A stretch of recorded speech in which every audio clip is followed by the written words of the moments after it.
We're taking things that are, genetically modified organisms, and we're injecting them in little kids' arms. We just shoot them right into the vein. Gates' business strategies came under fire in 1998 when the United States Department of Justice sued Microsoft for antitrust violations. This is tape 3 of the videotape deposition of Bill Gates on September. During the 18-month trial, Gates gave hours of videotape testimony. What were the non-Microsoft browsers that you were concerned about in January of 1996? That month. Yes, sir. And what about it? What non-Microsoft browsers were you concerned about in January of 1996? I don't know what you mean concerned.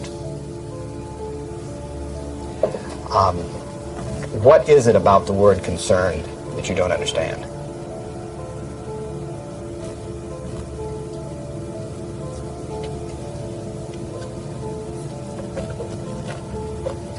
I'm not sure what you mean by it. The Justice Department has charged Microsoft with engaging in anti-competitive and exclusionary practices designed to maintain its monopoly in personal computer operating systems. In a move to overshadow the negative press, Gates invested $100 million to set up the Bill and Melinda Gates Foundation. Overnight, Bill Gates transformed his public image from ruthless tech monopolizer to the world's most generous philanthropist. I'm pleased to announce that we're pledging an additional $1 billion to... We had the chance to witness Bill Gates 2.0, the man you don't know. The rebranding campaign paid off. His net worth swiftly doubled, earning Bill Gates the title of richest man in the world. You've invested $10 billion in vaccinations over the last 2 decades, and you figured out the return on investment for that, and it kind of stunned me. Can you walk us through the math? In a Wall Street essay, Bill Gates declared vaccines the best investment I've ever made. There's been over a 20-to-1 return. So if you just look at the economic benefits, that's a pretty strong number compared to anything else. The Gates Foundation expanded rapidly into a massive, vertically integrated, multinational corporation, controlling every step in a supply chain that reaches from its Seattle-based boardrooms to the villages of Africa and Asia. Is the world's largest private philanthropy causing harm? The Bill and Melinda Gates Foundation has made millions of dollars each year from companies blamed for many of the same social and health problems the foundation seeks to address. The Gates Foundation has investments in 69 of the worst polluting companies in the U.S. and Canada. Other companies in the foundation's portfolio have been accused of transgressions, including forcing thousands of people to lose their homes, supporting child labor, defrauding and neglecting patients in need of medical care. The Gates Foundation has not provided details. William H. Gates III and Melinda French Gates. As a top donor to both the WHO and the CDC, no one man has more power than Bill Gates to influence and control the health and medical freedom of all people. Normalcy only returns when we've largely vaccinated the entire global population. This will be the new normal until a vaccine is developed. Until we find a vaccine, going back to normal means putting lives at risk. We need to produce it and to deploy it in every single corner of the world. Full vaccination of our children and pregnant women. Development of new vaccines, therapeutics and diagnostics. Before effective vaccines and therapeutics are developed.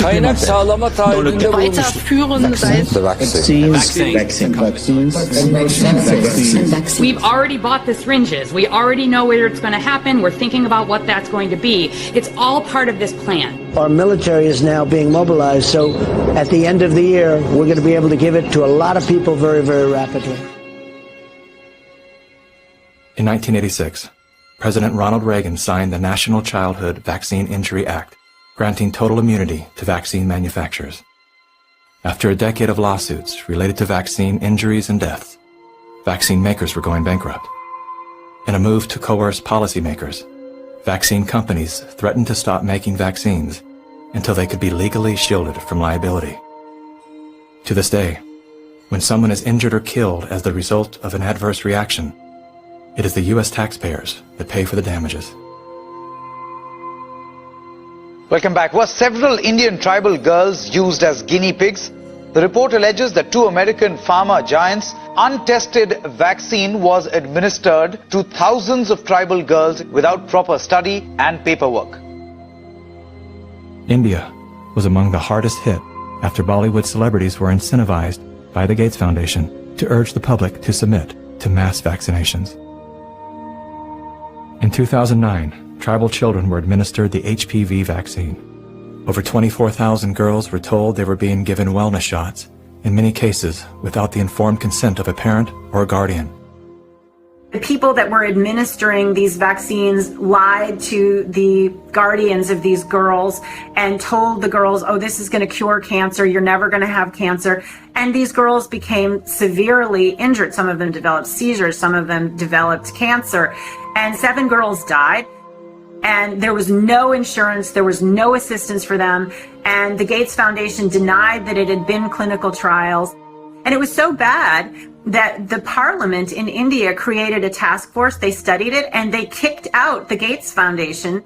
But India is a barbaric country. Things happen here in a very barbaric way. But I was surprised to find an American organization operating in broad daylight, doing things in a very, very, let's say, Indian fashion. And so the route I took was that I want the whole procedure to be investigated. The Indian Parliament formed a committee, and it was to me a rather surprising move because you generally don't often have such a high-level inquiry into matters affecting poor people. And that was such an extraordinary report. I don't think Indian Parliament has ever come out with such a scathing report. And the government officials came up and said, we shouldn't have authorized this. We're sorry. We're not going to allow them again. And now they're back doing their same old tricks again. The good news is that human clinical trials can start as early as July 2020 for India's first COVID-19 indigenous vaccine that's been developed by Bharat Biotech. So you can imagine how the manipulation of the media, by the media, the manipulation of public opinion by leaders from all political parties unanimously saying, we want a vaccine. And the worst thing is they are taken as philanthropists, whereas what this actually is the acquisition of political and financial power. And I think the second most populous country with 1.3 billion people is going to be a good base for pharmaceutical companies to make a killing and also kill a lot of people in the process. Yes, I just find it a pity that we haven't been able to get any benefit for the girls who suffered, you know. It's so terrifying as to what they're actually doing with the world. We're taking things that are, genetically modified organisms, and we're injecting them in little kids' arms. We just shoot them right into the vein.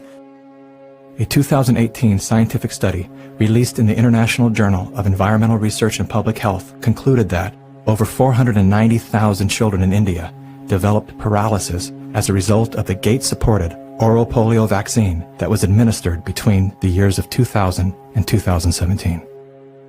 Using all the usual sleight of hand, U.S.-based media and fact-checkers rushed to bury the story. But thanks to the meticulous work of a team of Indian researchers and doctors, the inconvenient truth lives on the NIH.gov website. It's my honor to introduce Bill and Melinda Gates. Without any medical training, Bill and Melinda Gates founded the Global Alliance for Vaccines and Immunization, through which they fulfill their agenda to vaccinate the world. The foundation has been sued by the governments of some of the poorest and most vulnerable nations for causing serious harm through experimental vaccine programs.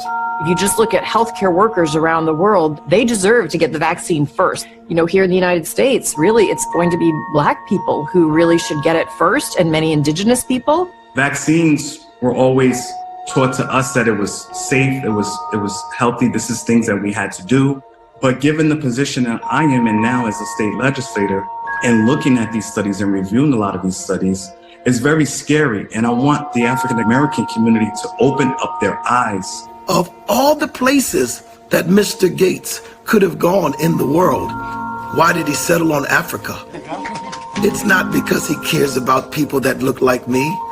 He cares about an agenda. African bodies have been used as lab rats for many years for Big Pharma. They are using us for trials, they are using us for testing, but as an African, I say no more. Africans, they're tired of becoming the guinea pigs of the world. Their antennas are raised and they're telling each other all over social media. They're on high alert right now. There is a policy of the American government. It's called the Kissinger Report, which was produced in the mid-70s. And it explicitly states that the purpose of the foreign policy in Africa was to reduce the population, because they have great mineral resources there. At the time, Kissinger and those involved with the Carter administration wanted to shrink the population, make sure that the Africans do not develop and do not use the resources for themselves, because we in the States, we need them. There is a concerted effort of foreign powers to control the population of Africa. Some children did survive the botched vaccinations last month and will recover, but 15, all under the age of 5, died from fever, vomiting, and diarrhea. Human errors contributed to the unfortunate deaths of the children. How can you believe Big Pharma but not believe these parents when they tell you that their children have been injured by Big Pharma? I don't care how big this corporate machine looks.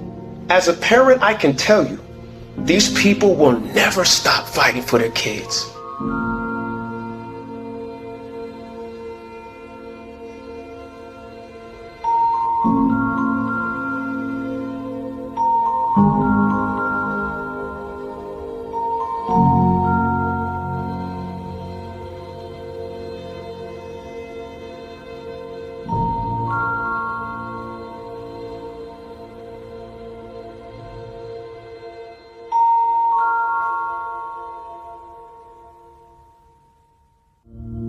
Bill Gates is either the most misunderstood man alive or one of the most convincing con men to ever live. Is he a benevolent hero or a malevolent opportunist? Bill Gates. Personally, I would love to believe that one of the richest men in the world is giving away his fortune for the betterment of humanity. I want to believe that endearing smile. I want to believe that his heart is as soft and warm as his sweaters. At the very least, I want to believe that he's unaware of the damage he's done.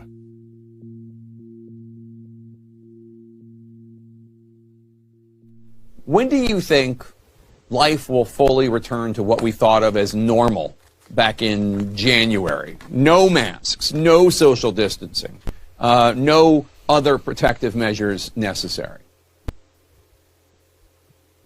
Certainly by the summer, we'll be way closer to normal than we are now. But even through early 2022, unless we help other countries get rid of this disease and we get high vaccination rates in our country, the risk of reintroduction will be there. And of course, the global economy will be slowed down, which hurts America economically in a pretty dramatic way.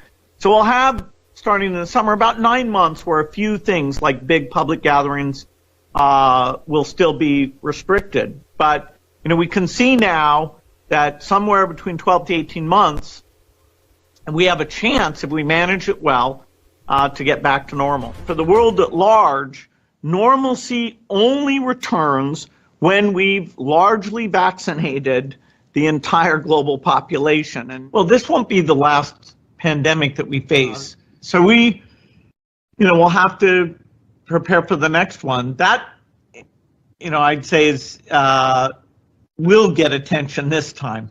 Mm-hmm.